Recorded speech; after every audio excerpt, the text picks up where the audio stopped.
मलाई पनि सानै उमेरदेखि कलाकार बन्ने धेरै ठुलो इच्छा थियो र मलाई थाहा थियो कि म पछि गएर कलाकारिता क्षेत्रमा नै आफ्नो पहिचान बनाउने छु भनेर।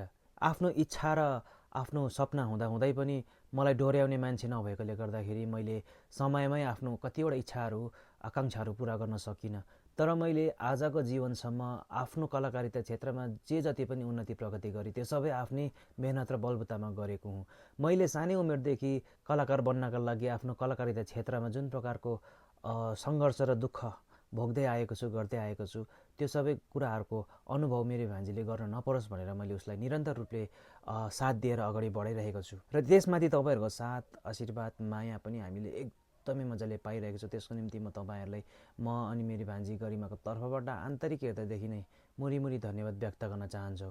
र आफ्नो बहुमूल्य समय दिई यस भिडियोलाई हेरेर साथ दिनुभएकोमा हजुरहरूलाई हामी फेरि पनि आभार व्यक्त गर्न चाहन्छु भन्दै हाम्रो यस्तै यस्तै भिडियो बिहाइन्ड द सिन्स हेर्नका निम्ति पवन सुब्बा युट्युब च्यानल तथा पवन सुब्बा फेसबुक पेजसँग पनि जोडिनुहोला। साथै विभिन्न प्रकारका मनोरञ्जनात्मक भिडियोहरू हेर्नको निम्ति मामा भान्जी युट्युब च्यानललाई पनि सब्सक्राइब गरिदिनुहोस् होला।